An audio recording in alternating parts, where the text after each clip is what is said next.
ada yang bisa bantu Bu Gina, Pak Yeki? Ya Bu, mohon izin hari ini kita sama Bu Gina, saya sama Bu Gina mau melakukan disimulasi. Oh iya, positif. Begitu. Untuk aksi nyata gitu. Iya. Ya. Terus untuk pelaksanaan budaya positifnya, rencananya apa programnya? Nanti kita ada menerangkan tentang segitiga restitusi. Sudah diaplikasikan di kelas? Belum.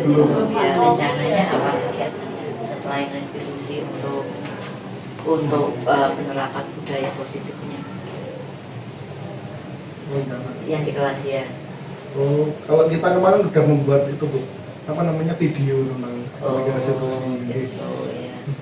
Untuk penerapannya di kelas ke siswa yang untuk penumbuhan budaya positifnya dan untuk apa? Pertama kita membuat kesepakatan kelas. Kesepakatan kelas gitu ya. Dia mengajak anak-anak untuk membuat keyakinan kelas. Gitu. Nanti itu direalisasikan ya di kelas, terus nanti hasil dari kegiatan yang dilaksanakan di kelas bisa didiseminasikan kepada teman-teman supaya nanti guru-guru yang lain juga mengikuti apa yang dilakukan oleh Bu Gina dan Pak Yeki. Terima kasih Bu Selma, sekiranya itu saja kami akan melakukan disimulasi. Ya siap, semoga lancar dan sukses, tetap semangat. Terima kasih Bu Selma. Sama-sama.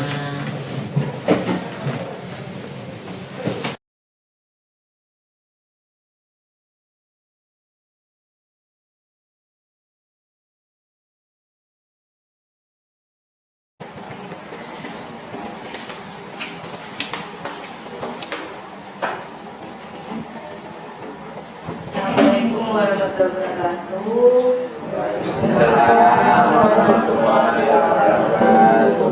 Selamat siang Bapak Ibu, mohon maaf mengganggu waktunya siang ini.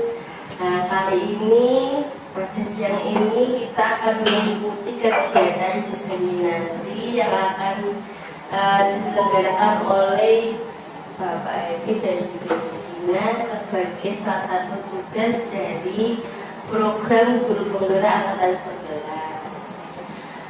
Nah, sebelum kita mulai acara ini, izinkan saya sebagai moderator untuk membacakan acara pada siang hari ini.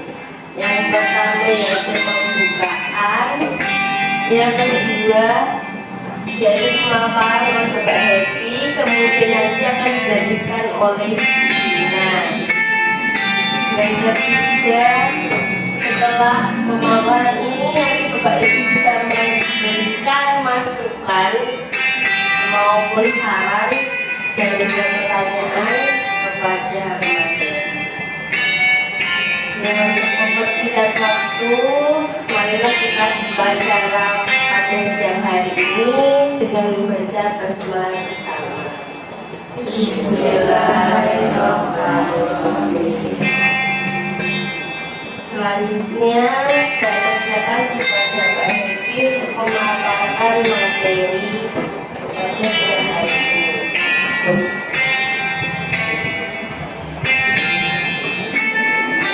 Terima kasih atas waktunya.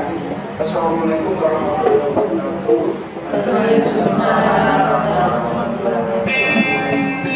Perkenalkan saya Andreasi Gunawan, salah satu EDP dari SLB Kabupaten Bintang 11. Dan di sini akan mencoba berbagi materi tentang budaya progresif positif di Bapak Ibu. Dan saya akan ditemani oleh teman saya seperti juga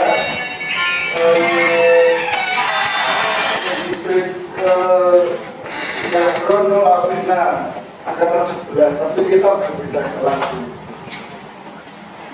Bagaimana? Di sini saya akan mencoba menerangkan tentang koneksi antar materi modul 1. Kita selama dua bulan ini sudah menjadi guru penggerak, kita sudah belajar tentang berapa modul ya. Ada modul 1.1, modul 1.2, 1.3, dan modul 1.4. Modul 1.1 itu tentang filosofi KHD, pendidikan menuntun murid sesuai kodratnya, dan di situ ada kodrat alam dan kodrat zaman.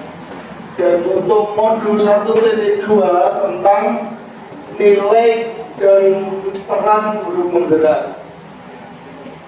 Dan kita di modul 1.3 itu tentang visi guru penggerak menggunakan IA dan tahapan bagja. Dan untuk modul 1.4 kita tentang budaya positif dan kebutuhan dasar, posisi kontrol, dan segitiga restitusi. Ini modul terakhir. Untuk selanjutnya kita ada berapa modul lagi? 2 modul lagi kira-kira. Dan balik mungkin. Dan di modul 1.1 sampai 1.4 itu membentuk beberapa karakter. Di sini ada karakternya kurang kelihatan ya Bapak Ibu ya. Dan ini mewujudkan untuk kita merdeka belajar. Itu salah satu tujuan kita untuk guru penggerak ini. Selanjutnya, dan kita pendahuluan Ki Hajar Dewantara mengumpamakan sekolah sebagai sebuah ladang tempat persemaian bibit agar bibit bisa berkembang secara maksimal. Maka petani dapat memperbaiki kondisi tanah, memelihara bibit tanaman, memberi pupuk dan air, membasmi ulat-ulat atau jamur yang mengganggu hidup bibit tanaman dan lain sebagainya. Dari uraian tersebut kita dapat memahami bahwa sekolah dijalankan sebagai tanah tempat bercocok tanam, sehingga guru harus mengusahakan sekolah jadi lingkungan yang menyenangkan, menjaga dan melindungi murid dari hal-hal yang tidak baik. Dengan demikian, karakter murid tumbuh dengan baik sesuai dengan profil pelajar Pancasila. Salah satu cara yang dilakukan guru dalam membantu siswa tumbuh maksimal mempunyai karakter profil pelajar Pancasila adalah dengan membangun budaya positif yang berpihak pada murid, membangun keyakinan atau visi sekolah yang menumbuhkan dan mengembangkan budaya positif. Dalam mewujudkan budaya positif perlu adanya disiplin positif. Mari kita bahas tentang konsep disiplin positif dan motivasi melakukan disiplin positif dalam budaya positif. Selanjutnya Marvina. Dan di budaya positif kita ada beberapa langkahnya. Ada disiplin positif dan nilai-nilai bagian universal, dan teori hukuman dan marga restitusi. Dan sini ada kita membuat keyakinan kelas ini Bapak Ibu ya. Dan kita pada kebutuhan dasar manusia dan dunia berkualitas. Dan tentang restitusi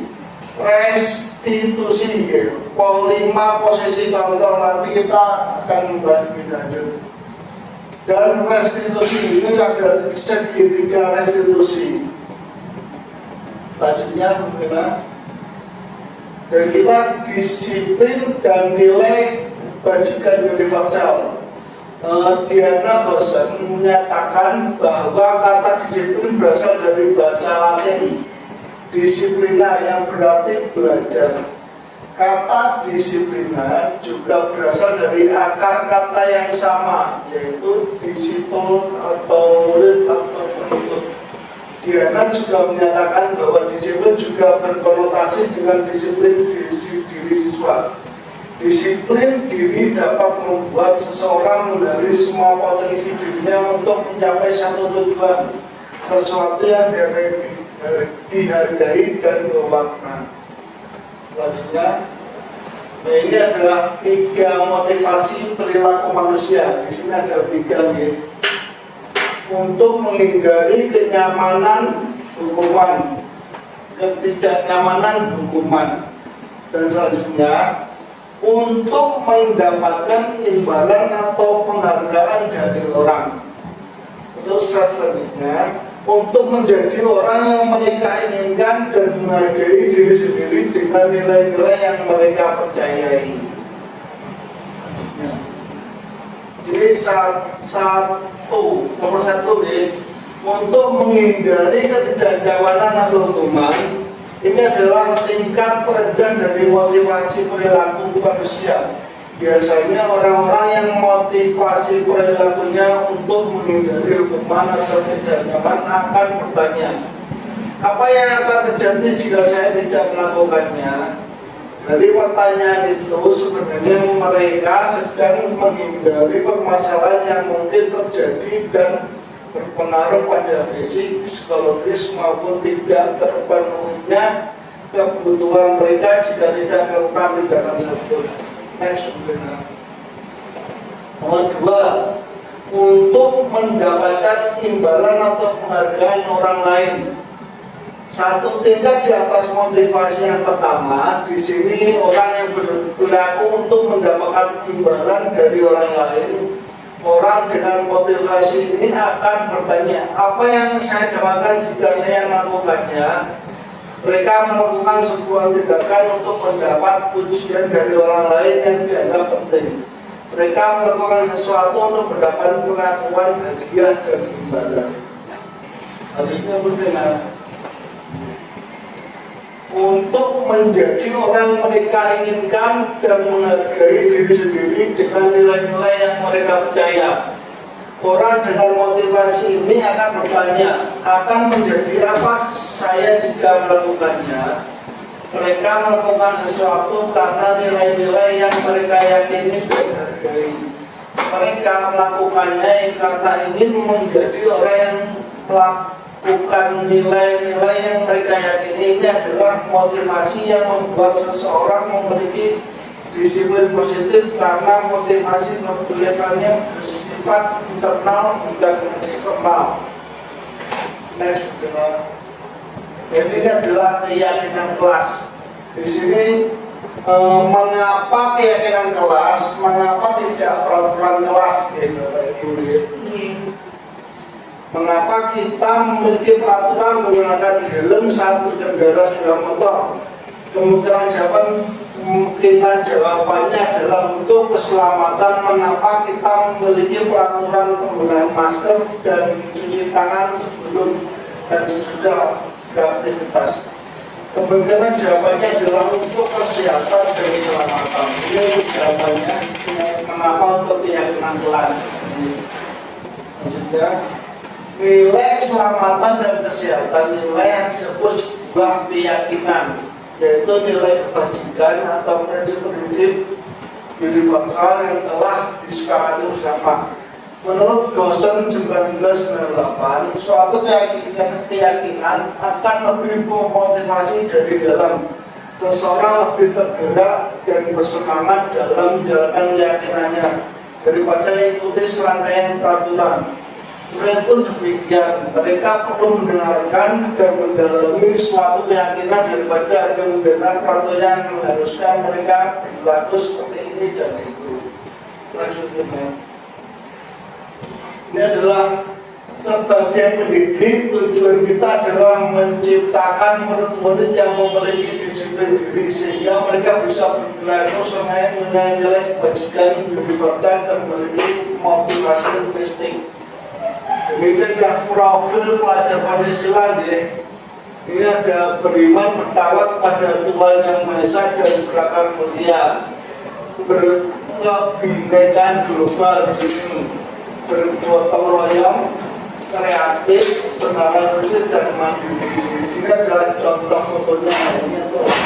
anak-anak sedang bersalaman dengan Bapak Ibu guru, dan itu adalah membuat karya ya. Ini fotonya contoh untuk upacara, dan di sebelah atasnya tentang ibadah bersama, sholat zuhur berjamaah. Keyakinan kelas bersifat lebih abstrak dari peraturan kelas yang lebih rinci dan konkret. Keyakinan kelas berupa pernyataan universal. Pernyataan keyakinan kelas dibuat dalam bentuk positif. Keyakinan kelas tidak terlalu banyak sehingga bisa diingat dan dipahami murid. Keyakinan kelas dapat diterapkan di kelas. Semua warga kelas dapat berpartisipasi dalam pembuatan keyakinan kelas. Keyakinan kelas dapat dilihat dari waktu ke waktu. Di sini kita kalau guru penggerak itu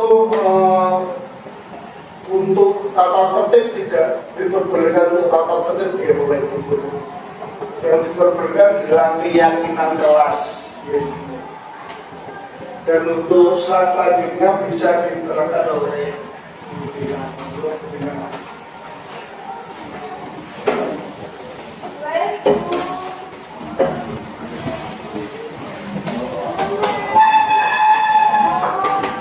Terima kasih.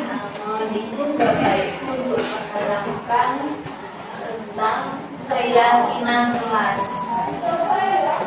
Keyakinan kelas itu bersikap positif, tampak seperti misalkan anak-anak tampak datang di tepat waktu, tapi kalau tidak tampaknya itu datang terlambat. Kemudian untuk tampak seperti membantu teman yang kesusahan, tidak tampak seperti itu adalah acuh pada teman yang kesusahan. Kemudian berpakaian rapi berarti anak-anak tidak tampak seperti berpakaian tidak rapi. Kemudian menghargai teman. Jadi untuk tidak tampaknya adalah tidak menyelesaikan tugas juga tidak menyelesaikan tugas tepat waktu. Kemudian untuk percaya dan menghormati orang lain itu misalkan menghormati guru dan teman, meminta izin jika ingin meminjam barang teman, dan menghargai pendapat teman.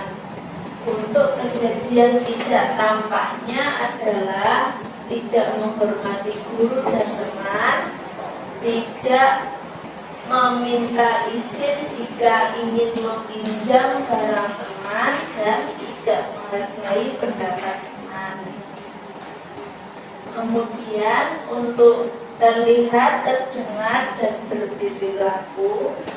Untuk terlihat berempati pada teman, meminta izin ketika meminjam barang, menerima pendapat teman. Untuk terdengarnya, ayo kita bisa selesaikan tugas ini. Boleh saya pinjam pensilmu? Bagus sekali pendapatmu. Berperilaku, membantu teman jika mengalami kesusahan, memberi salam dan santun pada guru dan teman, mendengarkan pendapat teman. Jadi untuk membuat keyakinan kelas, kita bisa menelaah dari yang terjadi di sekitar kita. Misalkan untuk datang ke sekolah itu diharapkan tepat waktu. Jadi kita membuat keyakinan bersama anak-anak. Jadi supaya anak-anak itu memiliki motivasi intrinsik dari dirinya untuk mematuhi keyakinan kelas tersebut. Untuk 5 dasar kebutuhan manusia. Jadi manusia itu sebenarnya memiliki 5 kebutuhan dalam hidupnya. Yang pertama, kebutuhan bertahan hidup. Yang kedua, kebutuhan untuk diterima, yaitu cinta dan kasih sayang. Untuk yang ketiga, kebutuhan pengakuan atas kemampuan atau penguasaan. Yang keempat, kebutuhan untuk merasa senang atau kesenangan. Yang kelima, kebutuhan akan pilihan atau kebebasan.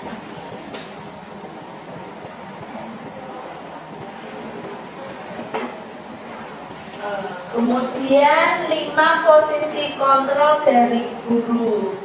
Pada teori kontrol, Dr. William Glasser berkesimpulan ada 5 posisi kontrol yang bisa diterapkan seorang guru, orang tua ataupun atasan dalam melakukan kontrol. Kelima posisi kontrol tersebut adalah yang pertama sebagai penghukum, yang kedua membuat orang merasa bersalah, kemudian yang ketiga sebagai teman, yang keempat monitor atau pemantau, dan yang kelima adalah manajer.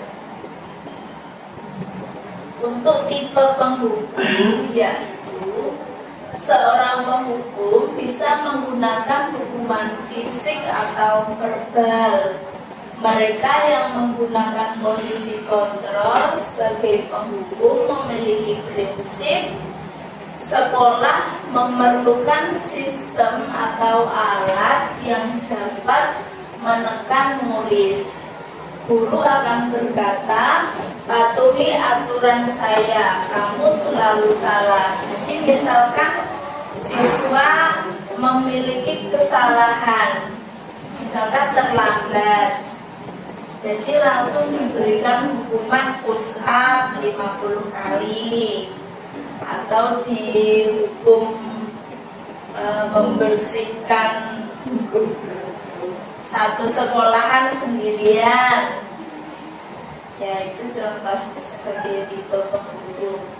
Next. Untuk membuat rasa bersalah, pada posisi ini guru bersuara lebih lembut dan menggunakan keheningan yang membuat orang merasa tidak nyaman, bersalah atau rendah diri. Guru akan berkata, gimana kalau orang tua kamu tahu kamu berbuat seperti itu? Ibu sangat kecewa dengan kamu. Berapa kali Bapak harus memberitahu kamu? Di posisi ini murid merasa tidak berharga dan mengecewakan orang yang disayangi. Kemudian posisi sebagai teman. Pada posisi ini guru tidak menyakiti murid, tetapi masih bisa mengontrol murid melalui persuasi. Posisi teman bisa positif dan juga negatif. Positif berupa hubungan baik antara guru dan murid. Negatif berupa timbulnya rasa kecewa. Positif yaitu guru akan berkata, ayolah bantu Bapak ya. Ayo, ingat tidak bantuan ibu selama ini. Ya sudah, tidak apa-apa. Negatifnya, murid akan berkata, saya pikir Bapak atau Ibu teman saya. Hal yang mungkin muncul adalah murid akan bertindak untuk guru tertentu dan bergantung pada guru tersebut.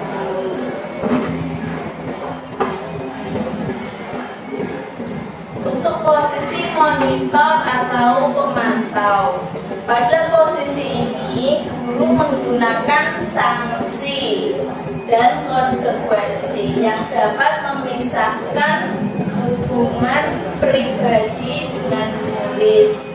Pemantau akan berkata, peraturannya apa? Apa yang telah kamu lakukan? Sanksi dan konsekuensinya apa jika kamu melakukan kesalahan?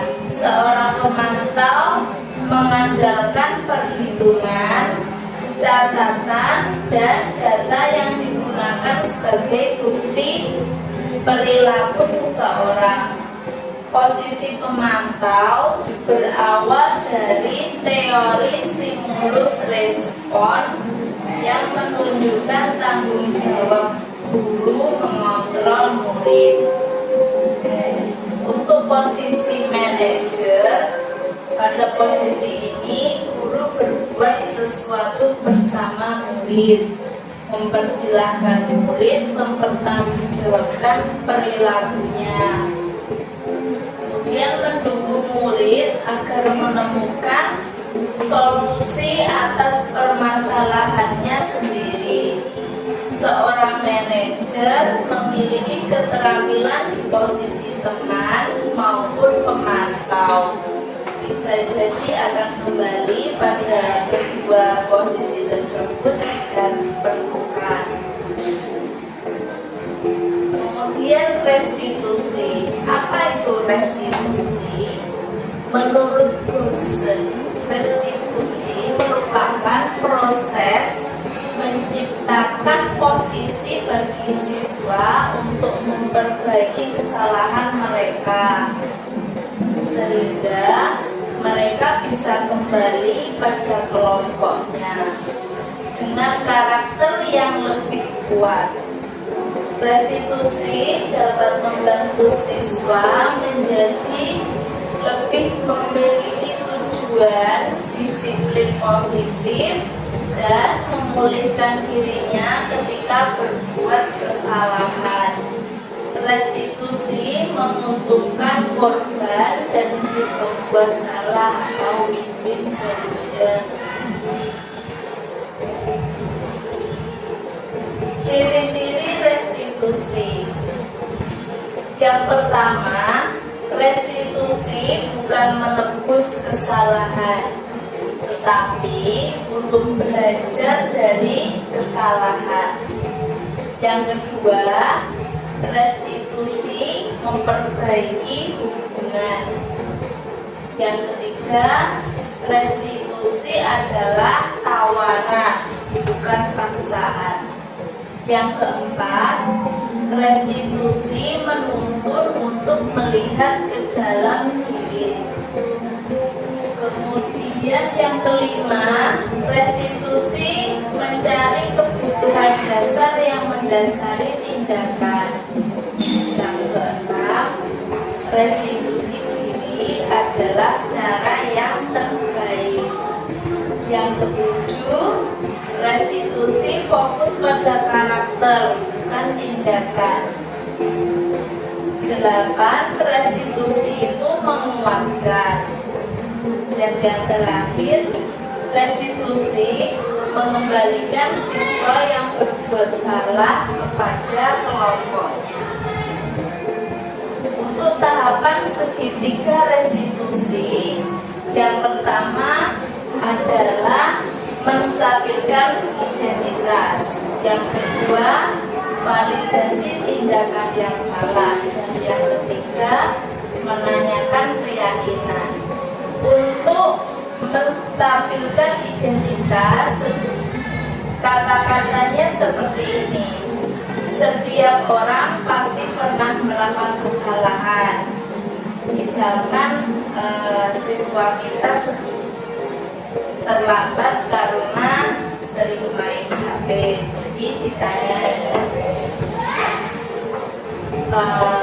kamu kenapa terlambat? Itu contoh dari menstabilkan identitas. Kemudian validasi tindakan yang salah. Kamu tentu punya alasan mengapa melakukan itu. Jadi kenapa kok bermain HP? Semua orang nggak apa bermain HP, tapi ada waktunya.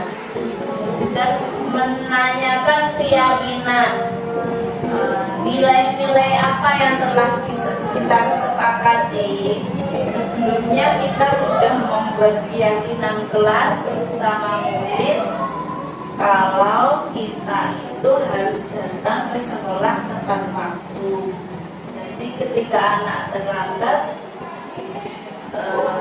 ditanyain apa keyakinan kelas kita, kalau kamu terus terlambat. Kemarin bagaimana saat kita membuat keyakinan? Bukankah sudah membuat keyakinan kelas kalau kita harus datang tepat waktu? Next. Untuk menstabilkan identitas, sisi ini tadi hanya gambaran di Bapak Ibu yang ini untuk penjelasannya.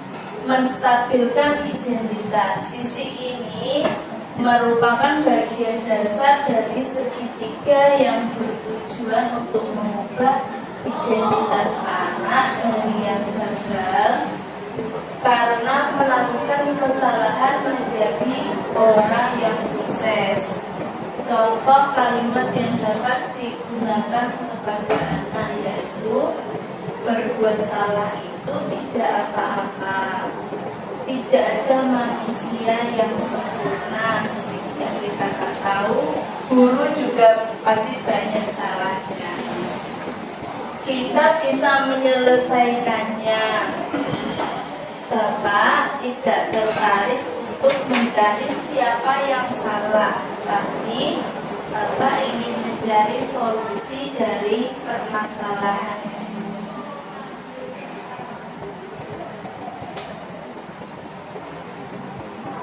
Ketika anak fokus pada kesalahan, maka akan sulit untuk melakukan restitusi. Hal ini karena rasa bersalahnya itu menguras energi. Kemudian anak ini merasa bersalah, berarti merasa dirinya itu menjadi identitas yang gagal. Dan rasa bersalah itu membuat kita terperangkap pada masa lalu yang sudah tidak bisa diubah lagi. Untuk tahapan yang kedua adalah validasi tindakan salah. Restitusi tidak menyarankan guru berbicara kepada siswa bahwa melanggar peraturan adalah sikap yang baik, tetapi dalam restitusi harus memahami alasannya dan memahami bahwa setiap orang pasti melakukan hal yang terbaik pada waktu tertentu. Untuk itu perlu dilakukan validasi terhadap kebutuhan dari siswa dengan menggunakan contoh kalimat berikut ini. Padahal kamu bisa melakukan yang lebih buruk dari ini ya. Kamu pasti punya alasan mengapa melakukan hal itu. Kamu boleh mempertahankan sikap itu, tapi kamu harus menambahkan sikap baru. Yang ketiga, menanyakan keyakinan. Setelah melalui langkah 1 dan 2, maka anak telah siap untuk dihubungkan dengan nilai-nilai yang dipercaya dan berpindah menjadi orang yang diinginkan. Contoh pertanyaan yang dapat digunakan yaitu,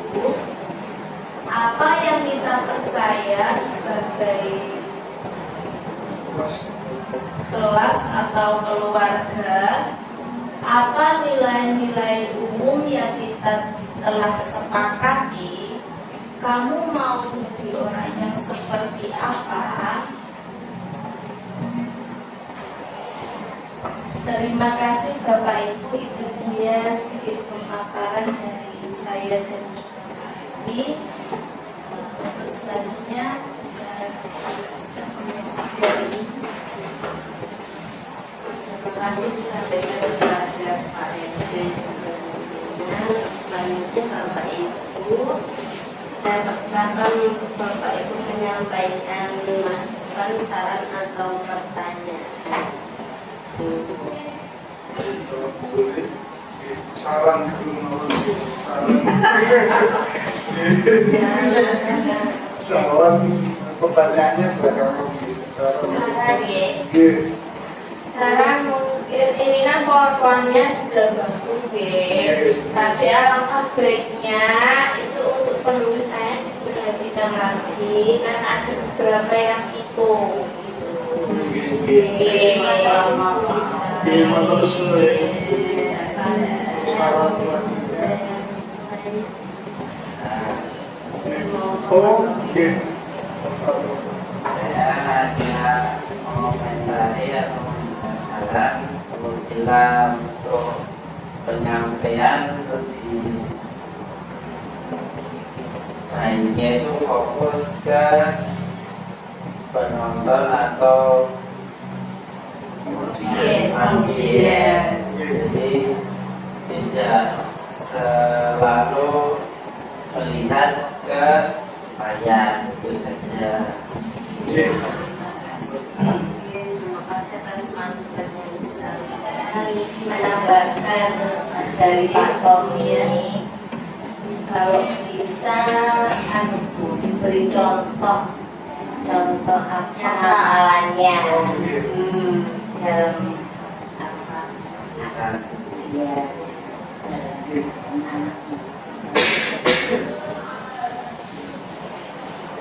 sedikit menambahkan, kalau bisa untuk menerangkan jangan di satu titik di sini, bisa ke sini atau ke sana.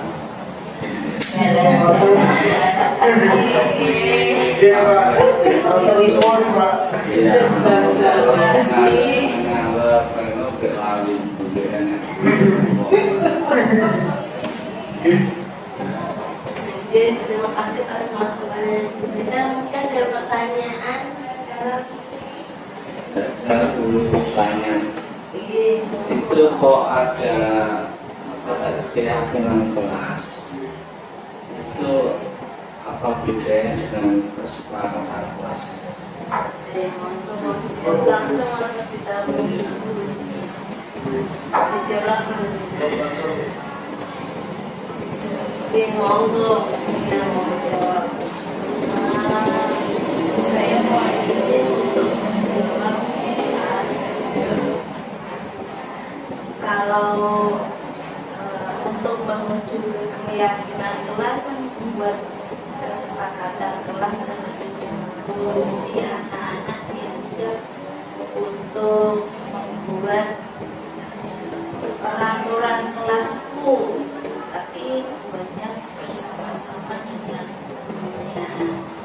Nah itu misalkan anak-anak menulis di kertas kecil, saya mau misalkan tidak makan di kelas, kemudian nanti akan dibuat kalimat positifnya, jadi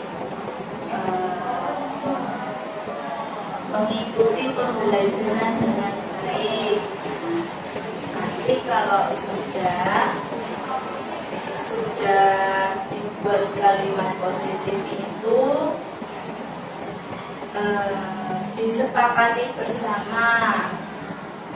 Anak-anak sepakat ya dengan peraturan ini. Nah itu setelah terbuatlah kesepakatan kelas itu, kita harus meyakini kenapa kok ada kesepakatan kelas ini. Jadi Jadi ada nilai-nilai yang akan kita capai setelah terbentuknya kesepakatan kelas ini. Misalkan ingin anak-anak memiliki sifat yang mandiri, bertanggung jawab pada dirinya sendiri, tidak merugikan orang lain. Mungkin seperti itu. Oh iya, terima kasih. Mungkin Pak. Penjabaran. Jadi ini kesepakatan kelas sama keyakinan kelas itu sama gitu.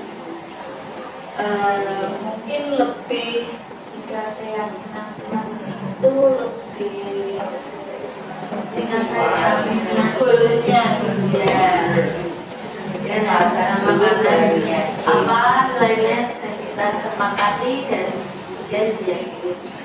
membuat kesepakatan baru membuat keyakinan. Ya. Itu. Ini sama, cuma kan ini nanti diyakini. Yang selanjutnya tadi kita Iya, dari pemaparannya tadi kan ada banyak nih. Salah satunya tentang konsekuensi dan mana. Lantas perbedaannya itu apa tuh? Konsekuensi sama hukuman itu. Oh, Langsung mau dari katanya itu udah berbeda. Jelas sangat berbeda. Bedanya konsekuensi dengan hukuman itu terletak pada fokus tujuan dan aksinya. Di sini konsekuensi merupakan akibat langsung dari suatu perbuatan yang dilakukan, sedangkan hukuman adalah sesuatu yang dijatuhkan kepada pelaku melalui prosedur keadilan. Dalam ini hukuman seringkali muncul karena kemarahan atau ketakutan. Tindakan hukum berfungsi sebagai pembalasan. Contohnya nih, seseorang yang telah membunuh akan dijatuhi hukuman seperti di penjara seumur hidup. Seringkali hukuman cenderung menghormati hak seseorang untuk mengambil keputusan. Karena jika keputusan tersebut salah, berbeda dengan konsekuensi. Konsekuensi lebih merujuk mengenai pilihan dan tanggung jawabnya atas perilaku.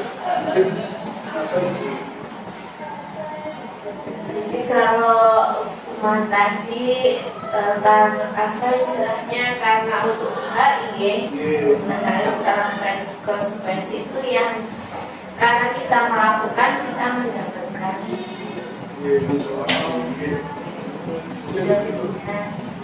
Oke, selanjutnya Dari pemaparan apa pertanyaan itu tadi, bagaimana cara yang tepat untuk menerapkan daya disiplin positif di sekolah? Saya akan mencoba menjawab pertanyaan untuk langkah pertamanya kita itu sebagai guru itu memberikan contoh atau teladan yang baik pada siswa, karena siswa tidak mungkin bisa melakukan sesuatu tanpa contoh dari guru. Misalkan kamu harus buang sampah pada tempatnya, nah gurunya kok malah buang sampah sembarangan. Misalkan ada sampah berserakan, oh tak buang ini bisa, nanti anak-anak akan melihat. Jadi pertama yang dulu kemudian baru anak-anak diajak mengikuti perilaku kemudian membuat keyakinan kelas. Sebelum ajaran baru misalkan nanti akan masuk kelas terbagi-bagi, jadi guru akan mengajar sesuai dengan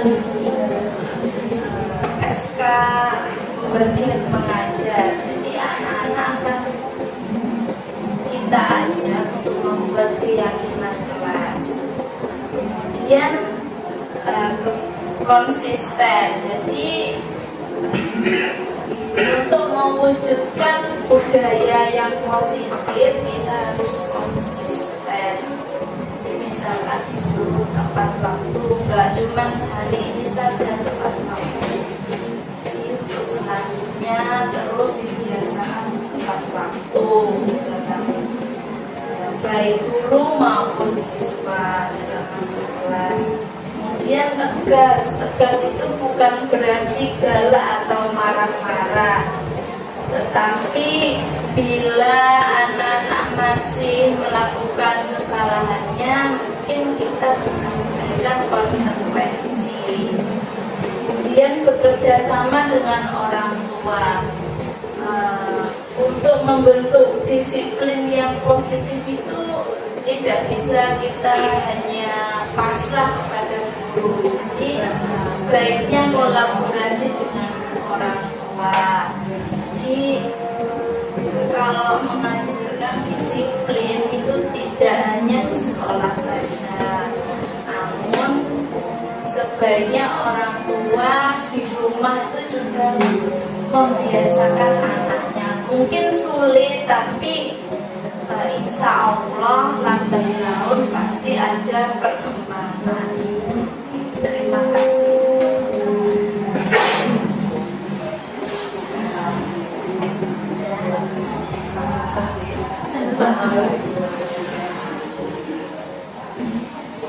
Demikian tadi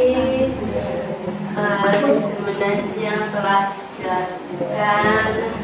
Harapannya kita pada siang hari ini sudah mempelajari di antaranya yang pertama, seorang guru diibaratkan sebagai petani. Kemudian yang kedua, kebutuhan dasar manusia. Kemudian yang ketiga, kita sudah belajar bagaimana membuat keyakinan kelas, dan juga kita bisa mengatasi permasalahan murid melalui restitusi. Harapannya Bapak Ibu dengan adanya kegiatan ini di sekolah kita bisa menanamkan disiplin positif sehingga bisa menjadi sebuah budaya positif yang tertanam di sekolah kita. Amin. Amin. Oke, terima kasih atas kehadiran dan juga perhatian dari Bapak Ibu semua. Apabila saya ada salah, saya mohon maaf. Terima kasih. Wassalamualaikum warahmatullahi wabarakatuh. Waalaikumsalam.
Bahasa Indonesia. OK subjek, predikat, objek, dan keterangan. Nanti Bapak kasih contoh, oke? Ya bagus ya. Ya. Iya. Salam. Selamat ya. Kita duduk dulu.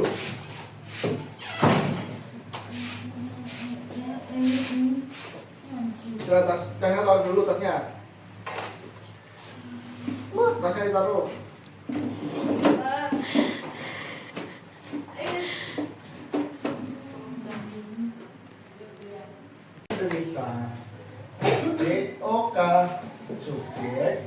predikat, objek, dan keterangan. Nanti Pepi kasih contoh, oke? Ya bagus ya.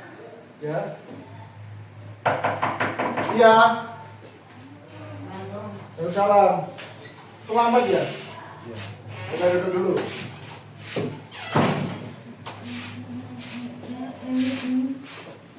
Sudah tasnya taruh dulu tasnya. Tasnya ditaruh.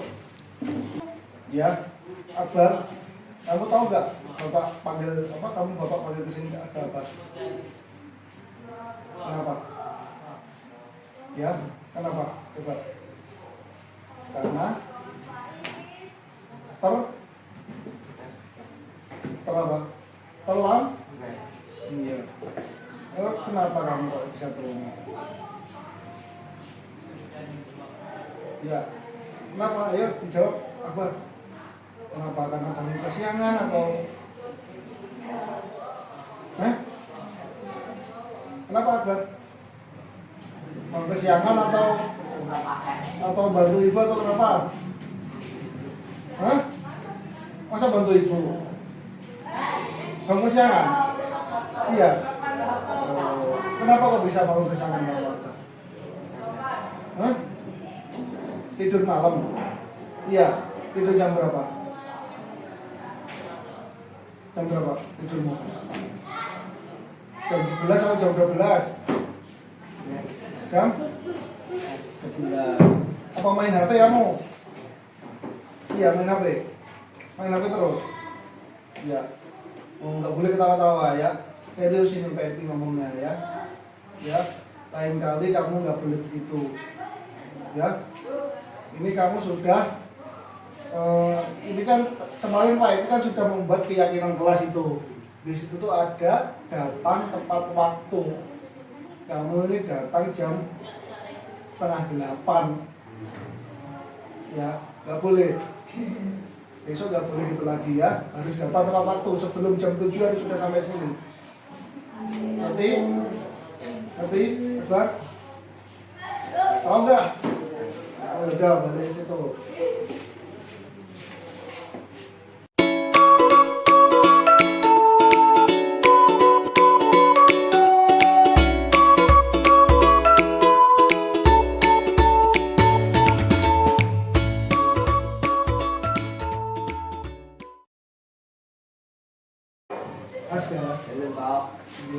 Kenapa Pepi kenapa kamu bapak ini panggil ke sini? Kenapa?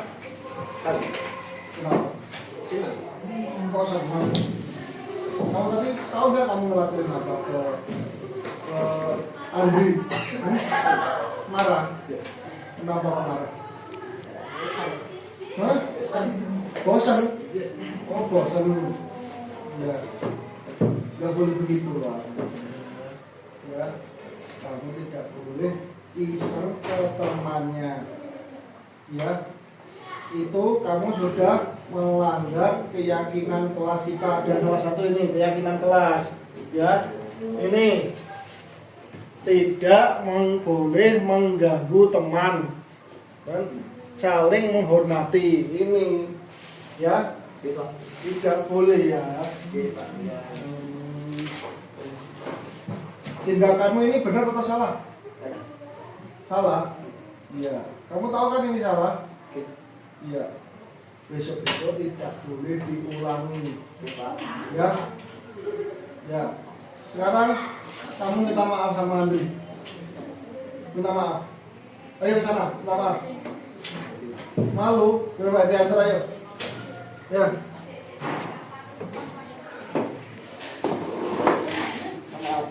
Minta maaf ya.